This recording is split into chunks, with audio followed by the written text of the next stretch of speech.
Top quality और consistent performance के लिए सिर्फ सिल्वर पंप नाम याद रखना। દરિયાના પાણી ફરી એક વખત ગામમાં દરિયાનું પાણી ઘૂસતા લોકોને હાલાકી પડી છે। છેલ્લા 20 વર્ષથી ગામ નજીકની પ્રોટેક્શન દિવાલ તૂટી ગઈ છે। દરિયામાં ભરતી સમયે ગામમાં દરિયાના પાણી ફરી વળે છે। અનેક રજૂઆતો આંદોલનો બાદ પણ તંત્ર નિંદ્રાધીન છે। જો કોઈ હોનારત સર્જાય તો જવાબદારી કોની, આ સૌથી મોટો અહીંયા સવાલ થાય છે। ઘોઘા ગામ નજીક આવેલી પ્રોટેક્શન વોલ છેલ્લા 20 વર્ષથી તૂટી ચૂકી છે, જેને પગલે અમાસની ભરતી સમયે ગામમાં દરિયાના પાણી ફરી વળે છે।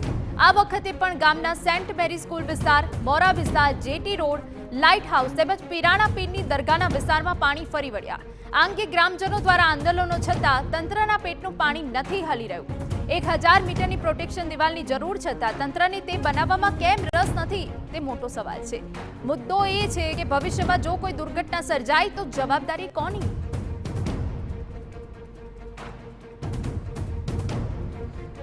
અમારા સંવાદદાતા અજીત ગઢવી વધુ વિગતે વાત કરવા જોડાયા છે। અજીત, સૌથી ગંભીર બાબત અહીંયા એ સામે આવી છે કે આજકાલની આ પ્રોટેક્શન વોલ નથી તૂટી, 20 વર્ષ થઈ ગયા। શું 20 વર્ષમાં એક પણ અધિકારીએ તસદી ન લીધી ગામ લોકોને? એના વાત કરવામાં આવે તો આ ગંભીર મુદ્દો છે અને આજનો નહીં, 20 વર્ષથી આ સમસ્યા છે ગામના લોકોની। દરિયા કિનારે આવેલું આ ઘોઘા એક ખૂબ જ પ્રાચીન અને ભાવનગરની દરિયા કિનારે આવેલું એક સમયે ખૂબ જ મોટું બંદર ગણાતું આ શહેર છે, એક તાલુકો છે ઘોઘા।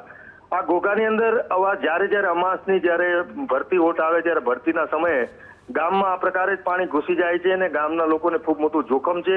દરિયા કિનારે વર્ષો પહેલા જે પ્રોટેક્શન દિવાલ હતી, તે પ્રોટેક્શન દિવાલ અનેક રજૂઆતો, અનેક વિરોધ, અનેક આંદોલન, અનેક આવેદન આપવા છતાં આજ સુધી થઈ નથી। ને સૌથી મોટી કરુણતાની વાત તો એ છે કે આ ચાર વિભાગો, એમાં જિલ્લા પંચાયત, ગુજરાત મેરીટાઈમ બોર્ડ થી લઈને 4 વિભાગ, જુદા જુદા વિભાગોના એરિયા વિસ્તારમાં આવતી આ દિવાલ છે। એટલે એક પણ વિભાગ, તમામ વિભાગ રાજ્ય સરકારના હોવા છતાં એક પણ વિભાગ આ દિવાલ કે આ સમસ્યાનો હાથ ઝાલવા તૈયાર નથી। અને સમસ્યા એટલી બધી વકરી ગઈ છે કે જ્યારે આ પ્રકારની અમાસની ભરતી આવે ત્યારે ગામમાં પાણી ઘૂસી જાય, ગામના લોકો, મહિલાઓ પાણીની ઉતરવાની રાહ જોવી પડે, અનેક લોકોને નુકસાની જાય, ઘરમાં નુકસાની જાય, વેપાર ધંધામાં નુકસાની જાય, 1-2-3 દિવસ માટે ગામ સ્થિર થઈ જાય।